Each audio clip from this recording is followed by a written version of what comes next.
વાલા વિદ્યાર્થી મિત્રો, જય શ્રી કૃષ્ણ. ગંગોત્રી સ્કૂલમાં આપનું સ્વાગત છે. આજે આપણે અભ્યાસ કરીશું ધોરણ 6 વિષય ગણિત પ્રકરણ 2 પૂર્ણ સંખ્યાઓ. એની અંદર આપણે પૂર્ણ સંખ્યાના ગુણધર્મો જોઈશું, એટલે કે પ્રોપર્ટીઝ ઓફ હોલ નંબર્સ.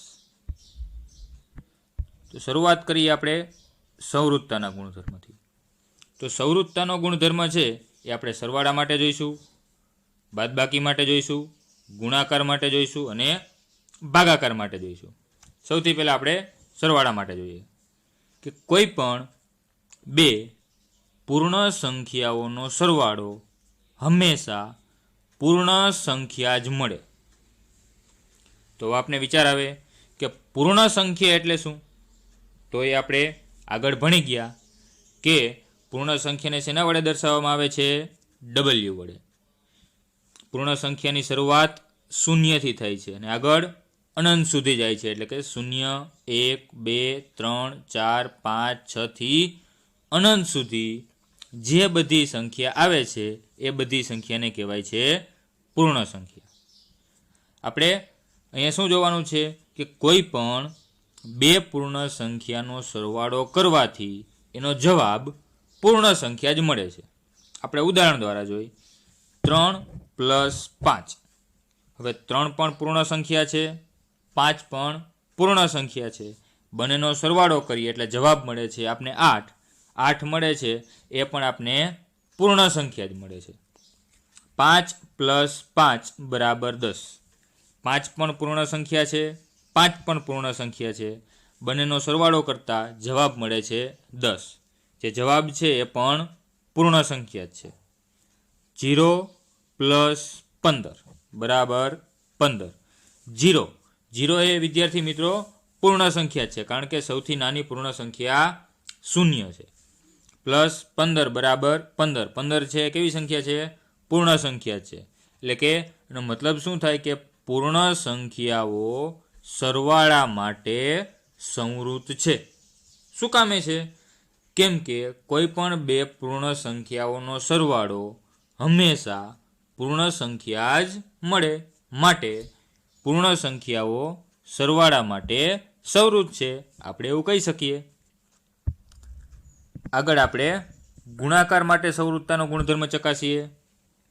એટલે કે કોઈ પણ બે પૂર્ણ સંખ્યાઓનો ગુણાકાર હંમેશા પૂર્ણ સંખ્યા જ મળે. જોઈએ આપણે કોઈ પણ બે પૂર્ણ સંખ્યાઓનો ગુણાકાર હંમેશા કેવી સંખ્યા મળે છે? પૂર્ણ સંખ્યા જ મળે. 3 × 5 = 15. 3 પણ પૂર્ણ સંખ્યા છે, 5 પણ પૂર્ણ સંખ્યા છે. બંનેનો ગુણાકાર કરીએ છીએ એટલે જવાબ મળે છે 15. 15 છે એ પણ પૂર્ણ સંખ્યા છે. 5 × 5 = 25. 5 પણ પૂર્ણ સંખ્યા છે અને એનો ગુણાકાર, એનો જે જવાબ મળે છે 25, એ પણ પૂર્ણ સંખ્યા છે. 0 × 15 = 0. કોઈ પણ સંખ્યાનો શૂન્ય સાથે ગુણાકાર કરવાથી આપણે જવાબ શૂન્ય જ મળે છે, એ આપને ખબર છે. હવે શૂન્યનો 15 સાથે ગુણાકાર કરીએ, શૂન્ય પણ પૂર્ણ સંખ્યા, 15 પણ પૂર્ણ સંખ્યા, આપણે જવાબ મળે છે 0, એ પણ પૂર્ણ સંખ્યા છે. અર્થાત કે પૂર્ણ સંખ્યાઓ ગુણાકાર માટે સંવૃત છે. શું કામે છે?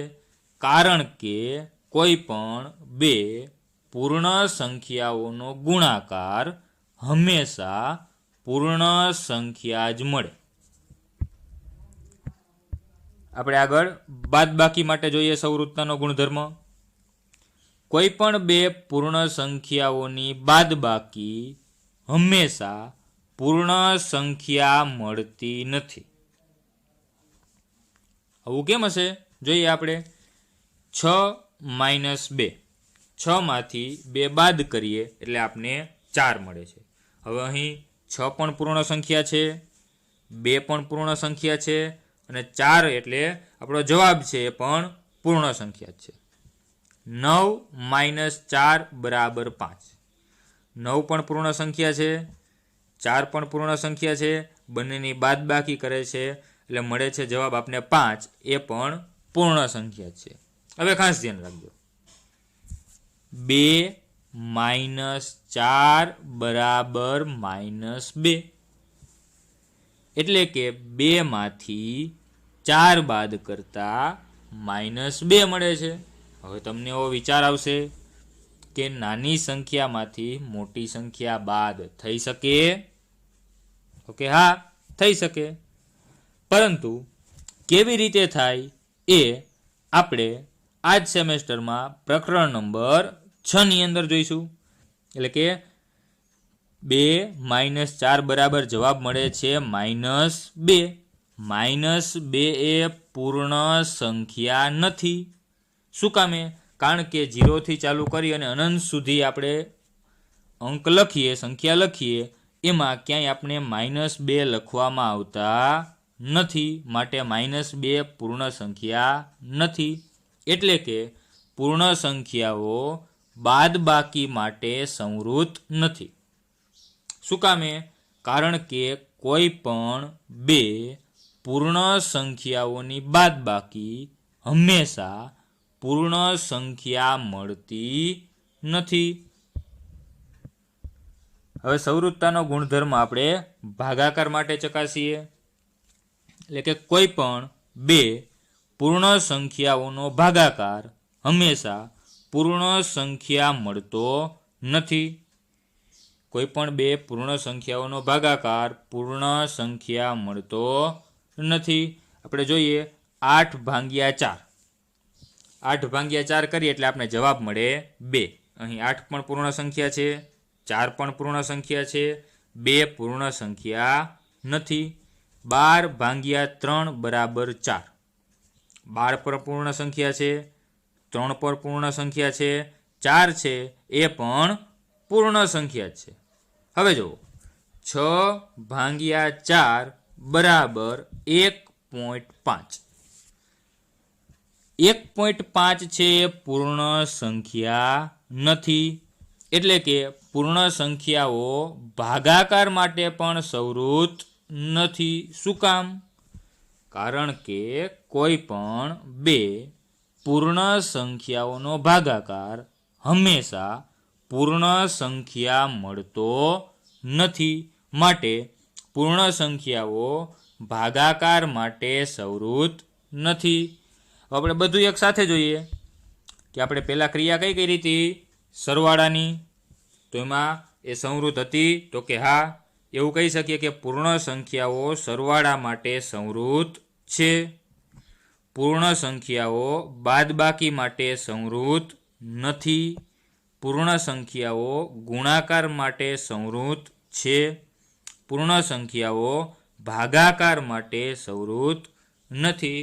આ કોષ્ટક ઉપરથી આપણે સરળતાથી સમજી પણ શકીએ છીએ અને યાદ પણ રાખી શકીએ છીએ. હવે આપણે જોવાનો છે ક્રમનો ગુણધર્મ. આપણે સરવાળા માટે ક્રમનો ગુણધર્મ જોઈએ. એટલે કે કોઈ પણ 2 સંખ્યાઓનો સરવાળો ગમે તે ક્રમમાં કરવામાં આવે તો પણ પરિણામ સરખું જ મળે છે. એટલે કે કોઈ પણ 2 પૂર્ણ સંખ્યાઓ હોય એનો સરવાળો આપણે ક્રમ બદલાવીને કરીએ તો પણ પરિણામ સરખું જ મળે છે. એટલે કે જવાબ આપને સરખો જ મળે છે. આપણે જોઈએ 3 + 2 બરાબર મળે છે 5. હવે એને આપણે ક્રમ બદલાવી નાખીએ. 2 ને પહેલા લઈએ, 3 ને પછી લઈએ. 2 + 3 એનો જવાબ પણ આપને મળશે 5. હવે 6 + 4 બરાબર મળે છે 10. ક્રમ બદલાવી નાખીએ. 4 ને આગળ લઈએ, 6 ને પાછળ લઈએ. એટલે કે 4 + 6 બરાબર મળે છે 10. એટલે આપણે કહી શકીએ કે આપણે 2 પૂર્ણ સંખ્યાઓને કોઈ પણ ક્રમમાં ઉમેરી શકીએ છીએ. શું કામે? કારણ કે કોઈ પણ 2 પૂર્ણ સંખ્યાઓનો સરવાળો ગમે તે ક્રમમાં કરવામાં આવે તો પણ પરિણામ કેવું મળે છે? સરખું જ મળે છે. એમાં જવાબમાં કાંઈ ફેર પડતો નથી. આપણે ગુણાકાર માટે ક્રમનો ગુણધર્મ જોઈએ, એટલે કે કોઈ પણ બે પૂર્ણ સંખ્યાઓનો ગુણાકાર ગમે તે ક્રમમાં કરવામાં આવે તો પણ પરિણામ સરખું જ મળે છે. આપણે જોઈએ કે 3 ગુણ્યા 2 બરાબર મળે છે 6. ક્રમ બદલાવી નાખીએ, 2 ગુણ્યા 3 બરાબર મળે છે 6. બંનેનો જવાબ કેવો મળ્યો? સરખો. બંનેના ક્રમ બદલાવ્યા તો પણ 6 ગુણ્યા 4 બરાબર 24. અહીં ક્રમ બદલાવીને કરીએ, 4 ગુણ્યા 6 એટલે જવાબ કેટલો મળ્યો? 24. એટલે કે તમે બે પૂર્ણ સંખ્યાઓનો કોઈ પણ ક્રમમાં ગુણાકાર કરી શકો છો. કોઈ પણ બે પૂર્ણ સંખ્યાઓનો ગુણાકાર ગમે તે ક્રમમાં કરવામાં આવે તો પણ પરિણામ સરખું જ મળે છે. આ બાબતથી તમે પરિચિત જ છો. હવે આપણે બાદબાકી માટે ક્રમનો ગુણધર્મ જોઈએ, એટલે કે કોઈ પણ બે પૂર્ણ સંખ્યાઓની બાદબાકી ગમે તે ક્રમમાં કરવામાં આવે તો પરિણામ સરખું મળતું નથી. જોઈએ આપણે શું કામ નથી મળતું. 6 - 3 બરાબર 3, એટલે કે 6 માંથી 3 બાદ કરીએ એટલે આપણે જવાબ મળે છે 3. હવે આપણે ક્રમ બદલાવીએ એટલે કે 3 ને પહેલાં લઈ લઈએ અને 6 ને પછી લઈ લઈએ, એટલે કે 3 માંથી 6 બાદ કરીએ એટલે જવાબ મળે છે -3. હવે જુઓ, અહીંયા મળ્યા 3, અહીંયા મળ્યા -3. બંનેના જવાબ સરખા મળતા નથી. એટલે કે આપણે બે પૂર્ણ સંખ્યાઓની બાદબાકી કોઈ પણ ક્રમમાં કરી શકીએ નહીં. કોઈ પણ બે પૂર્ણ સંખ્યાઓની બાદબાકી ગમે તે ક્રમમાં કરવામાં આવે તો પરિણામ સરખું મળતું નથી. હવે આપણે જોઈએ ભાગાકાર માટે ક્રમનો ગુણધર્મ. કોઈ પણ બે પૂર્ણ સંખ્યાઓનો ભાગાકાર ગમે તે ક્રમમાં કરવામાં આવે તો પરિણામ સરખું મળતું નથી. અહીં જોઈએ કે 6/3 બરાબર આપણે જવાબ મળે છે 2 અને 3/6 કરીએ એટલે જવાબ મળે છે આપણે 0.5. 0.5 એટલે કે અડધું. અહીં બંને જવાબ સરખા મળતા નથી. એટલે કે કોઈ પણ બે પૂર્ણ સંખ્યાઓનો ભાગાકાર આપણે ક્રમ બદલાવીને કરી શકીએ નહીં. કારણ કે આપણે ક્રમ બદલાવીને કોઈ પણ બે પૂર્ણ સંખ્યાઓનો ભાગાકાર કરીએ ત્યારે આપને પરિણામ સરખું મળતું નથી. હવે આપણે સરવાળા માટે જૂથનો ગુણધર્મ જોઈએ, એટલે કે 3 પૂર્ણ સંખ્યાઓના સરવાળા માટે ગમે તે બે સંખ્યાઓનું જૂથ બનાવી તેના સરવાળામાં ત્રીજી સંખ્યા ઉમેરતા પરિણામ સરખું જ મળે છે. એટલે કે આપણે કોઈ પણ 3 પૂર્ણ સંખ્યાઓનો સરવાળો કરવો હોય ત્યારે આપણે કોઈ પણ બે સંખ્યાનું જૂથ બનાવવાનું, એની અંદર ત્રીજી સંખ્યા ઉમેરવાની. આપણે જોઈએ અહીં આપણે રકમ આપેલી છે કે 2 + 3 + 4. હવે આપણે સૌ પ્રથમ 2 અને 3નું જૂથ બનાવીએ, એટલે કે કૌંસમાં 2 + 3 લખીએ એટલે કે આપણું જૂથ બની ગયું. આપણે પહેલી બે સંખ્યાઓનું જૂથ બનાવ્યું, એની અંદર ત્રીજી સંખ્યા ઉમેરી દીધી. હવે આપણે જૂથમાં રહેલી સંખ્યાને સાદુરૂપ આપીએ, એટલે કે 2 + 3 બંનેનો સરવાળો કરીએ એટલે આપણે જવાબ મળે છે 5. હવે એનો જ સરવાળો આપણે ત્રીજી સંખ્યા 4 સાથે કરીએ, એટલે કે 5 અને 4નો સરવાળો કરતા જવાબ આપણે મળે છે 9. હવે અહીં આપણે પ્રથમ બે સંખ્યાઓનું જૂથ બનાવેલું હતું. હવે આપણે છેલ્લી બે સંખ્યાઓનું જૂથ બનાવીએ, એટલે કે બીજી અને ત્રીજી સંખ્યાઓનું જૂથ બનાવીએ. એટલે કે 2 ના 2 અહીં એમનેમ રહેશે. આ બે સંખ્યાઓનું જૂથ બનાવીએ એટલે કે 3 + 4. હવે આ બે એટલે કે ત્રીજી સંખ્યાની અંદર આ બંનેનો સરવાળો આપણે ઉમેરવાનો છે. એટલે કે 2 + 3 અને 4નો સરવાળો કરતાં આપણે મળે છે 7. એ ઉમેરીએ એટલે કે 2 + 7 બરાબર જવાબ મળશે 9. હવે આપણે ત્રીજી રીતથી જોઈએ. સૌપ્રથમ આપણે પહેલી અને બીજી સંખ્યાઓનું જૂથ બનાવેલું હતું. ત્યાર પછી બીજી અને ત્રીજી સંખ્યાઓનું જૂથ બનાવ્યું. હવે આપણે પહેલી અને ત્રીજી સંખ્યાનું જૂથ બનાવીએ એટલે કે 2 અને 4નું જૂથ બનાવીએ. એની અંદર ત્રીજી સંખ્યા એટલે કે 3 ઉમેરીએ ત્યારે 2 અને 4ના જૂથનું સાદુરૂપ આપીએ એટલે કે 4 ને 2 6. એમાં 3 ઉમેરતા જવાબ મળે છે 9. ત્રણેયમાં જવાબ કેવો મળે છે? સરખો. એટલે આપણે કહી શકીએ કે 3 પૂર્ણ સંખ્યાઓના સરવાળા માટે ગમે તે બે સંખ્યાઓનું જૂથ બનાવી તેના સરવાળામાં ત્રીજી સંખ્યા ઉમેરતા પરિણામ સરખું જ મળે છે. હવે જૂથ તમે પહેલી અને બીજી સંખ્યાનું પણ બનાવી શકો, બીજી અને ત્રીજી સંખ્યાનું પણ બનાવી શકો, પહેલી અને ત્રીજી સંખ્યાનું પણ બનાવી શકો. જે જૂથ બનાવો પણ જવાબમાં કાંઈ ફેર પડશે નહીં. હવે આપણે ગુણાકાર માટે જૂથનો ગુણધર્મ જોઈએ. જે રીતે સરવાળા માટે જૂથના ગુણધર્મ કામ કરે છે એ જ રીતે ગુણાકાર માટે પણ એ જ છે કે 3 પૂર્ણ સંખ્યાઓના ગુણાકાર માટે ગમે તે બે સંખ્યાઓનું જૂથ બનાવી તેના ગુણાકાર સાથે ત્રીજી સંખ્યાનો ગુણાકાર કરતા પરિણામ સરખું જ મળે છે. આપણે જોઈએ 2 × 3 × 4. હવે આપણે પેલી બે સંખ્યાઓનું જૂથ બનાવીએ. જેમ આગળ આપણે સરવાળો કરતા એમ અહીં ગુણાકાર કરવાનો છે. એમાં ત્રીજી સંખ્યા ગુણીએ 2 × 3 સાદુરૂપ આપતા આપણે મળે છે 6. એનો 4 સાથે ગુણાકાર કરીએ એટલે 6 × 4 એટલે જવાબ મળશે 24. હવે આપણે 3 અને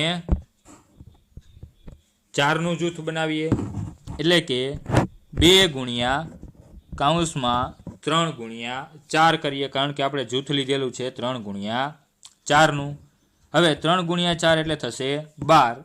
એનો 2 સાથે ગુણાકાર કરતા આપણે જવાબ મળશે 24. હવે આપણે પહેલી અને ત્રીજી સંખ્યાનું જૂથ બનાવીએ એટલે કે 2 અને 4નું જૂથ બનાવીએ એટલે કે 2 × 4. એની અંદર ત્રીજી સંખ્યા ગુણતા 4 × 2 કરીએ એટલે 8 થશે. એમાં ત્રીજી સંખ્યાનો એની સાથે ગુણાકાર કરતા એટલે કે 8 × 3 બરાબર 24 થશે. અહીં પણ એવું જ થયું કે આપણે કોઈ પણ 3 સંખ્યાઓનો ગુણાકાર કરવો હોય ત્યારે કોઈ પણ બે સંખ્યાઓનું જૂથ બનાવી એના ગુણાકાર સાથે ત્રીજી સંખ્યાનો ગુણાકાર કરતા આપણે પરિણામ સરખું જ મળે છે. હવે આપણે ગુણાકારનું સરવાળા પર વિભાજન જોઈએ. એટલે કે 3 × 4 + 5 છે. હવે એનું સાદુરૂપ આપણે બે રીતે આપી શકીએ છીએ. પહેલી રીતે જોઈએ તો સૌપ્રથમ આપણે 4 અને 5નો સરવાળો કરી અને એનો 3 સાથે ગુણાકાર કરીએ એટલે કે 4 અને 5નો સરવાળો થશે 9. એનો 3 સાથે ગુણાકાર કરીએ એટલે આપણે જવાબ મળે છે 27. બીજી રીતથી આપણે એનું સાદુરૂપ આપીએ તો હું સૌપ્રથમ કરું છું 3નો ગુણાકાર 4 સાથે એટલે કે 3 × 4. આ પ્લસના પ્લસ અહીં રહેવા દઉં છું. હવે 3નો ગુણાકાર કરું છું 5 સાથે એટલે કે 3 × 5. હવે જો 3 × 4 એટલે 12. અહીંયા પ્લસના પ્લસ અને 3 × 5 એટલે 15. હવે 12 અને 15નો સરવાળો કરતા આપણે મળે છે 27. આ રીતે દાખલો ગણ્યો ત્યારે આપણે 27 મળ્યો. આ રીતે દાખલો ગણ્યો ત્યારે આપણે 27 જ મળ્યો. આને કહેવાય ગુણાકારનું સરવાળા પર વિભાજન એટલે કે 3 ગુણ્યા 4 પ્લસ 5 ને આપણે 3 ગુણ્યા 4 પ્લસ 3 ગુણ્યા 5 એવી રીતે પણ લખી શકીએ છીએ. હવે આપણે જોઈએ સરવાળા માટે તટસ્થ સંખ્યા 0. કોઈ પણ પૂર્ણ સંખ્યાઓનો 0 સાથે સરવાળો કરતા પરિણામ તેની તે જ સંખ્યા મળે છે. એટલે કે જે સંખ્યાને આપણે 0ની અંદર ઉમેરીએ તો આપને જવાબમાં ઉમેરેલી સંખ્યા જ મળે છે. દાખલા તરીકે 5નો 0 સાથે સરવાળો કરતા એટલે કે 5 + 0 બરાબર મળે છે 5. 0 + 6 બરાબર મળે છે 6. એટલે કે 0 એ સરવાળા માટેની તટસ્થ સંખ્યા છે. શું કામ? કારણ કે કોઈ પણ પૂર્ણ સંખ્યાઓનો 0 સાથે સરવાળો કરતા પરિણામ તેની તે જ સંખ્યા મળે છે. તેથી 0 એ સરવાળા માટેની તટસ્થ સંખ્યા છે. હવે આપણે ગુણાકાર માટેની તટસ્થ સંખ્યા 1 છે એ જોઈએ. કોઈ પણ પૂર્ણ સંખ્યાઓનો 1 સાથે ગુણાકાર કરતા પરિણામ તેની તે જ સંખ્યા મળે છે. દાખલા તરીકે 5 ગુણ્યા 1 બરાબર 5. એટલે કે 5નો 1 સાથે ગુણાકાર કર્યો એટલે આપણે જવાબ મળે છે 5. 1 ગુણ્યા 6 બરાબર 6. 1નો 6 સાથે ગુણાકાર કરતા આપણે જવાબ મળે છે 6. એટલે કે કોઈ પણ સંખ્યાનો 1 સાથે ગુણાકાર કરતા જવાબ તેની તે જ સંખ્યા મળે છે.